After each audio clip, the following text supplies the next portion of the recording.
माताएं, बहनें और सभी बच्चे, देखो मुद्दा सबको पता है किस उद्देश्य से दिल्ली के चारों तरफ किसान बैठा हुआ है। दिल्ली को घेर कर बैठा, कोई ऐसे नहीं बैठा कि जाकर किसी पार्क में बैठ गया। दिल्ली को घेर के 5 महीने से ज्यादा हो गए, बहुत अलग अलग तरह के प्रोग्राम भी करे।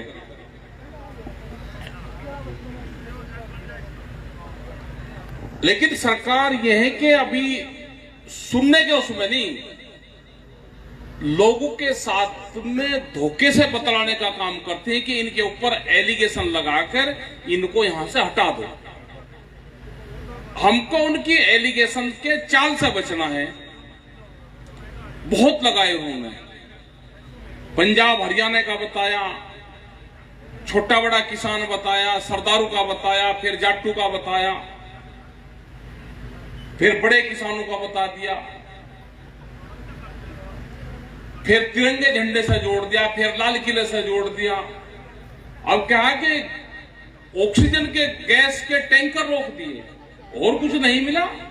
ये कोरोना काल चल रहा, लोग बीमार हैं, तो और से कुछ नहीं जुड़ा तो ऑक्सीजन से जोड़ दो इनके, कि जनता इनके खिलाफ हो जाए। हमने कहा भाई पिछले 5 महीने से दूध के टैंकर नहीं रोके, सब्जी के नहीं रोके, फल फ्रूट के नहीं रोके, ऑक्सीजन के टैंकरों का पता कि कौन से ऑक्सीजन दे रहे किसानों को। और एक दिन गाजीपुर बॉर्डर पे एक टैंकर, पुलिस के लोग उसे लेकर आए मोटरसाइकिल पे, 20 किलोमीटर का चक्कर काटा, और जब वहां से गया 30 किलोमीटर फिर वापसी गया और जाके वहां गाजीपुर के उसको फंसाया। अपने वाले लोग सक्रिय थे वहां पे, उन्होंने कहा वैसे निकाल लो, ये वही ऑक्सीजन का टैंकर है, फटाफट निकाल लो। तो अभी सरकार का धोखा चल रहा है कि इनको बदनाम करके और जनता को इनके खिलाफ करके वहां से भेज दो, और फिर इस देश को शांति से, इस देश को फिर लूटना। ये लूट कर रहे हैं लोग, बीजेपी के लोग, जो सरकार में बैठे लोग हैं, देश को लूटने का काम कर रहे हैं। कई साल हो गए इनको लूटते। और आप अब देखो हरियाणा के अंदर किसान की कनक आई, मंडियां बंद, बेचोर एक प्रचार चला रहे कि सरकार अब क्या सीधा ट्रांसफर कर रही है किसान के उसमें। तो आम जनता भी ये मानते हैं कि भाई सीधा दे रही किसान के उसमें, बढ़िया है। उनको ये नहीं पता कि कितने लोगों का दे रही सीधा, और तो खरीद हो ही नहीं रही, और तो मार्केट में सस्ते में बेचेगा। जो पूरा उत्तर प्रदेश, बिहार, उत्तराखंड से जो खरीद होकर आती है, जो इनके व्यापारी खरीदते हैं, जो बड़ी कंपनी के वे हैं, वे खरीदते हैं एमएसपी पे, तो वो बेचते हैं सस्ते में खरीद के और एमएसपी पे बेचने का काम करते हैं। एक बड़ा धंधा चल रहा है ये नहीं कि जितनी एमएसपी पे भी खरीद हो रही वो किसान से ही खरीद कर रही है ना। इनके बड़े लोगों की सेटिंग होती है उनसे, इनके जो नेता है उनसे सेटिंग होती है, नेताओं की उनकी, सस्ते में माल को खरीदते हैं किसान से, यहां पे फिर बेचते हैं। यही तो कहा कि बाजार एक हो, एमएसपी एक हो, उसकी गारंटी हो, वो बाजार खरीदते या उसको सरकार खरीदते। प्रधानमंत्री ने यही तो कहा था कि अगर हमारी सरकार आ जाएगी, 2013 का एक बयान उनका है गुजरात के अंदर का, बारडोली, उन्होंने बहुत बयान दिए, वहां पे एक पंचायत उन्होंने करी, उसमें बयान था कि किसान की लागत, किसान की दवाई, उसका खाद, उसकी मेहनत, उन सबको जोड़ के जो खर्च आएगा उस पर 50% अगर हमारी सरकार आई तो जोड़ के देंगे। वो उनके रिकॉर्डेड बयान है सारे, वो थी स्वामीनाथन कमेटी की रिपोर्ट। उनकी सरकार आई और आज भी किसान उस पे है कि भाई जो कुछ आपने कह दिया वो इसी भी खरीद कर लो। तो ये आंदोलन आपका लंबा चलेगा। इसका मतलब ये है कि आंदोलन आपको और लंबा चलाना पड़ेगा, क्योंकि जिस हिसाब के सरकार का रवैया लगता है, सरकार का लगता है कि अभी नहीं मानने की सरकार, और किसान ने भी मन बना लिया कि अब वहां से हटना भी नहीं। अपनी फसल वो के किसान गया था तो पूरी फसल का, एक फसल का आंदोलन अभी हुआ 5 महीने का, तो अभी आंदोलन लंबा होगा, हो करेंगे। तो इसका मतलब आंदोलन नवंबर दिसंबर तक जाएगा। तैयारी हमको उसी हिसाब से करनी है, हताश होने की जरूरत नहीं है। यहां पे तो फैक्ट्रियों के लिए आपने जमीन अधिग्रहण होती देखी, गुजरात में खेती करने के लिए जमीन अधिग्रहण हो रही है। रिलायंस कंपनी को वहां के बागीचे लगाती है, उसमें खेती करेगी आम की, वो जमीन दे दी उनको सबको। अडानी को भी 8 गांव की जमीन दी और 7 गांव की और जमीन का पूरा प्रस्ताव बन गया। यही हाल आपके यहां पर होगा। अब खेती बड़ी बड़ी कंपनियां करेगी, सीधी सरकार जमीन अधिग्रहण करेगी, कंपनियों को देगी, वे उसमें खेती करेंगे। तो इन सब का मुकाबला करना होगा तो लड़ना होगा, जीतना होगा तो लड़ना पड़ेगा। घर बैठे जीतनी होगी, जितना है तो लड़ना होगा। और जो बहादुर कौम है, अगर पहलवान तकड़ा है, ये नहीं कि वो खाड़े से बाहर का हो जा मैं तकड़ा हूं। तकड़ा तो जब पता चलेगा ना, जब लड़ेगा खाड़े में जाएगा। तो ये किसान ने खाड़ा खोद दिया है दिल्ली के चारों तरफ। लड़ाई होगी, दिल्ली के चारों तरफ होगी, हर मोर्चे पर होगी, मजबूती के साथ में होगी। वहां से पीछे किसान नहीं हटेगा। सरकार ने जिस हिसाब से करा है ना, अभी एक मीटिंग हुई, हमारे टेंट लेके वहां से उखाड़ के, जब हम मीटिंग खत्म कर वहां से चले आए भिवानी से, तो बाद में पता चला कि वो टेंट थाने में रखे गए। ये है ना, पर्चे दर्ज हुए, टेंट थाने में है, तो भाई धरना थाने में ही दो, वहीं पे अपने पशु लेके जाओ वहीं, और वहीं बांध दो। थाने के मत अंदर इनके बीजेपी का भी अगर कहीं प्रोग्राम होगा, उनके जहां टेंट लगेंगे, उन टेंटों को उतार के उसके टेंट लगाओ वहां पे, अपने वहां पे, इसमें कार्यालय में और उसमें लगेंगे इनके। इनका मुकाबला ऐसे ही करना पड़ेगा। आपने इलाज तो बहुत कर रखा है यहाँ पर हरियाणा के अंदर। हरियाणा के अंदर कोई सरकार नाम की चीज नहीं। इनका ना तो नेता कोई बयानबाजी, क्या कोई ना मीटिंग कहीं कर सकता। आपने ठीक इलाज कर रखा है इनका। इनका धीरे धीरे और इलाज होंगे इनके सब जगह, पूरे प्रदेश में, पूरे देश में ये मिसाल बननी है सब जगह। अब की बार भी उत्तर प्रदेश में चुनाव हुए तो झंडे नहीं लगाए इन्होंने किसी ने, छुप के गांव में जाते हैं। छुप के तो चोर जाता है, तो ये चोर हैं। तो भाई अपने आंदोलन को रखो। आंदोलन कोई कमजोर नहीं है, ना किसी से हताश होने की जरूरत है, और ना प्रेस के लोग अगर आपके खिलाफ, आपके पक्ष में भी नहीं दे रहे, तो सोशल मीडिया का सहारा लेना पड़ेगा हमको। हमको जितने नौजवान हैं, जैसे पूरा यूथ इस आंदोलन में यहां पर लगा, इस पंचायत में लगा, जितने हमारे युवा साथी हैं, वे सोशल मीडिया पे अपनी पंचायत का, अपनी मंडी आपकी बंद होगी उसका, आज से 20 साल पहले, 25 साल पहले किस चीज का क्या भाव था, उनके भाव कितने बढ़े, हमारी फसलों के दाम कितने बढ़े, ये सारी चीजें आपको, ये सब चीजें डालनी पड़ेगी। सब लोगों को पता चला आपकी बातों का। और नहीं तो हालात ये होंगे कि गोदामों में अनाज बंद होगा, रोटी के लिए लोग तरसेंगे जैसे ऑक्सीजन के लिए तरस रहे हैं ना। यही हाल होगा जब इनके गोदाम में बंद हो जाएगा अनाज, तो लोग रोटियों के लिए तरसेंगे। रोटी इनकी तिजोरी की वस्तु ना बने। रोटी तो एक जरूरत की चीज है, रोटी बाजार की वस्तु नहीं है। रोटी तो एक जरूरत की चीज है रोटी, ये उसको बंद करना चाहते हैं। भूख के आधार पे देश में व्यापार करना चाहते हैं, भूख पे व्यापार। जैसे अब कोरोना काल में बीमारी पे व्यापार हो रहा है, सरकार ने हाथ उठा दिया कि मेरे हाथ में कुछ नहीं है।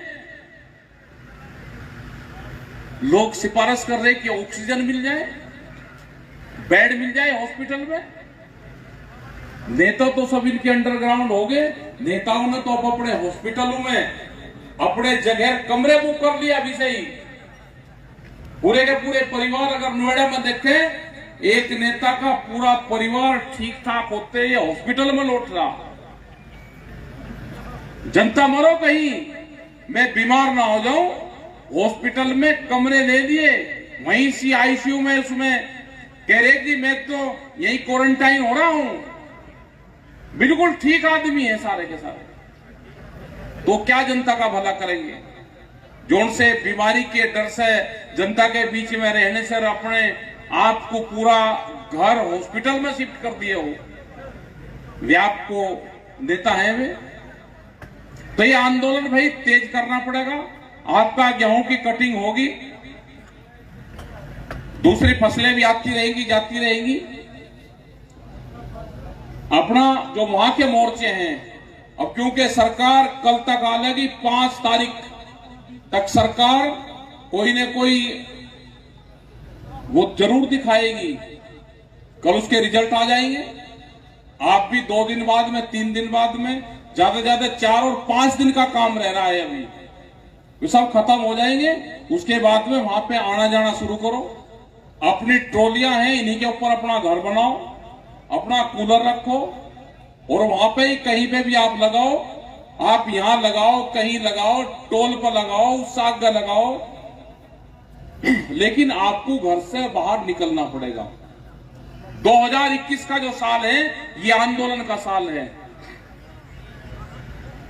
किसान तो ये क्वेश्चन नहीं करता कि आंदोलन कब खत्म होगा, लेकिन दूसरे लोग जरूर क्वेश्चन करते हैं कि आंदोलन कब? आंदोलन कोई लंबा थोड़ा हो गया।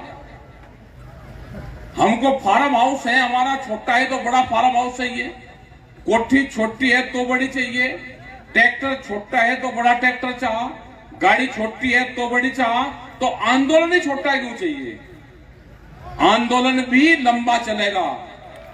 और ये तय करा क्या है कि 2021 का जो साल है, ये आंदोलन का साल है, और हर आदमी को घर से बाहर बिताना चाहिए।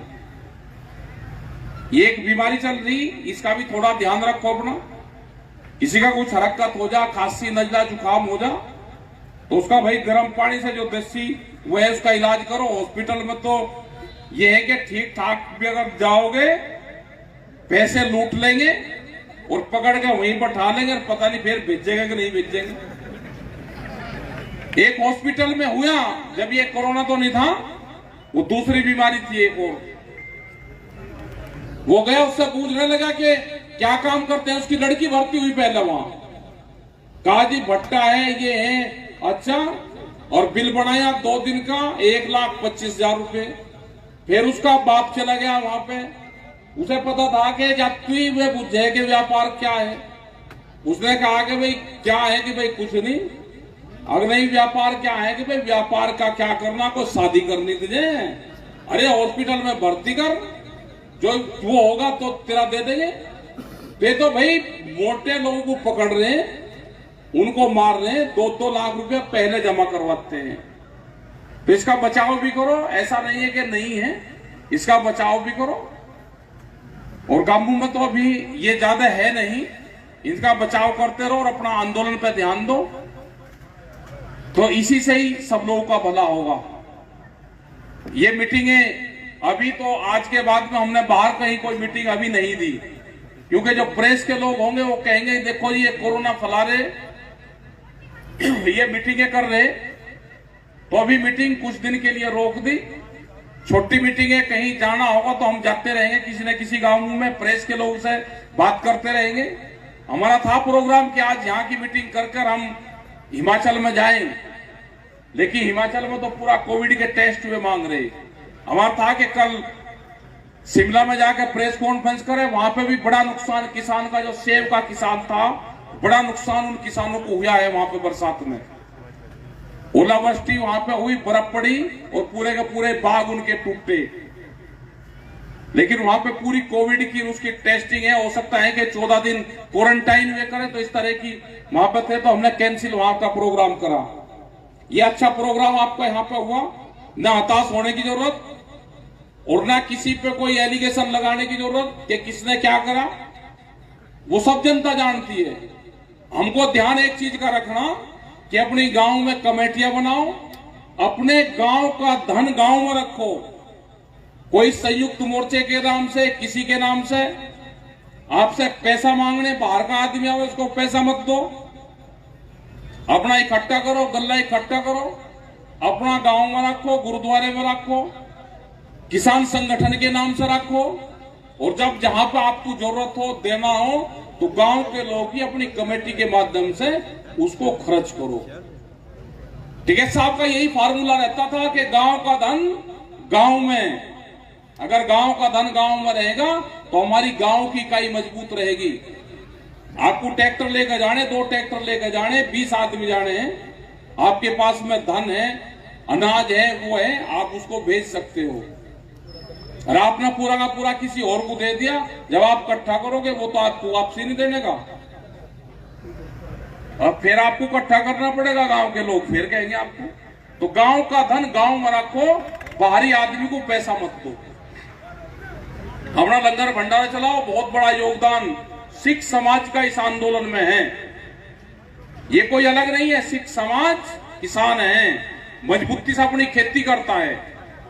और जिस तरह से लंगर के उसमें सामने आया है, पूरे भंडारे चलाए हैं, और जितने हमारे बाबे हैं जो भंडारे चलाते हैं, उनको कोई मंचू का शौक भी नहीं है कि हम उनको मंच पे ले जाना, 4वें मंच पे जाकर भाषण दे ना।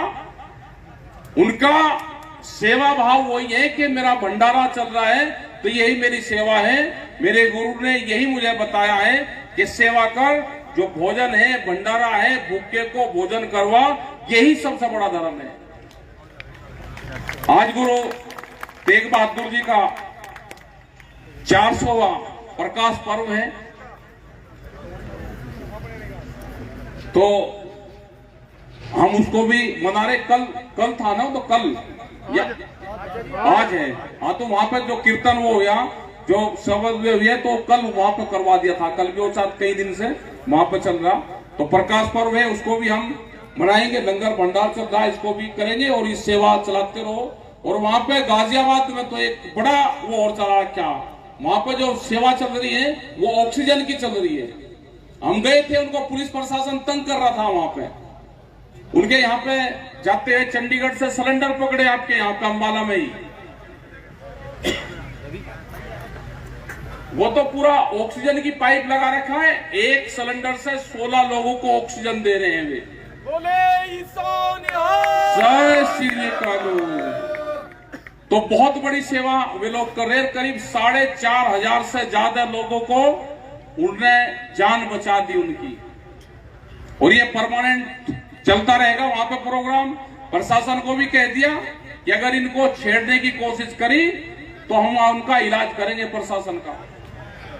और यहाँ पे भी ये जो पुलिस के लोग जाते हैं ना, जहां जहां आंदोलन चल रहे हैं, आप टोल के ऊपर तो झंडा लगा दोगे ना, झंडा किसान संगठन का, तो पुलिस प्रशासन की हिम्मत उठती भी नहीं कि उस झंडे को भी उतार देगा। अगर वहां पे 10 लोग बैठे हैं तो फोर्स के लोग कितने ही वहां पर बैठे रहो, कोई दिक्कत नहीं, अपना भंडारा चलाओ, अपने धरने दो, कोई दिक्कत नहीं। जहां जहां हमारे धरने चल रहे हैं बात दस्तूर चलते रहेंगे, सब सहयोग उनको मिलता रहेगा। आप अपना चलाओ, क्योंकि इलेक्शन हो गया, कल गिनती हो जाएगी। उत्तर प्रदेश में भी इलेक्शन थे, सब लोग इलेक्शन में लगे हुए थे। अभी करीब 20-25% गेहूं की खेती वहां पर रह रही, वो भी 5 दिन में कटिंग हो जाएगा। गन्ने का 15 से 20 दिन गन्ना लगेगा, कुछ फैक्ट्रियां बंद होगी, कुछ और 20 तारीख तक सब फैक्ट्रियां वहां की बंद हो जाएगी। गन्ने की जो बुआई है वो भी 10 तारीख तक हो जाएगी। तो अभी 7-8 दिन 10 दिन वहां पे काम रहेगा, उसके बाद में ढीला हो जाएगा काम। इलेक्शन भी हार जीत हो जाएंगे, कुछ हारेंगे कुछ जीतेंगे, कुछ हारे हुए गम मनाने आएंगे कि नहीं मुझे प्रशासन ने हरा दिया, मेरे साथ धोखा करा, कुछ जितने हुए लाडू बांटने आवेंगे, तो आना शुरू हो जाएंगे कल से सब लोग। तो आप लोग भी अपना वहां पे आते जाते रहे भाई, गर्मी तो है। देखो जो एसी में, पंखे में, कूलर में लौट रहा, उसे टेंट में लौटने में दिक्कत तो हो रही होगी कुछ, लेकिन काटो 1 महीना और, उसकी छत थोड़ी सी और ऊपर कर लो, कूलर में पानी डाल लो तो ठंड रहेगी। तो ये आंदोलन तो चलाना पड़ेगा, अपनी जमीन बचाने के लिए आंदोलन चलाना पड़ेगा, नहीं तो जमीन नहीं जाएगी। बढ़िया खाड़ा जुट रहा, बढ़िया आंदोलन हो रहा, पूरा देश का किसान संगठन, नौजवान, महिलाएं, मजदूर सब लोग साथ में हैं। आज मजदूर दिवस भी आज है, तो ये गांव के जो लोग होते हैं ये किसान हैं, शहर में जाके इनको मजदूर कहते हैं, लेकिन देश के निर्माणदाता हैं, देश का निर्माण करते हैं ये। तो हम उनको भी आज मजदूर दिवस पे भी, जो निर्माण दिवस आज है, हम उसको भी आज अपनी तरफ से ये करते हैं कि भाई उनका भी आज सम्मान का दिन है। तो अपनी तरफ से, पूरा संयुक्त मोर्चे की तरफ से, पूरे यहाँ की पंचायत की तरफ से उनका भी हम धन्यवाद करते हैं, मजदूरों का भी, सभी किसानों का, और जो मेरे साथी यहाँ पे हैं जिन्होंने पंचायत करी, भाई आपका भी सब लोगों का धन्यवाद कि बढ़िया आपने पंचायत करी। अगली पंचायत होगी, अब तो रास्ता खुल गया, अगली पंचायत फिर तगड़ी पंचायत होगी। तो धन्यवाद आपका सब लोगों का। जय हिंद, जय भारत।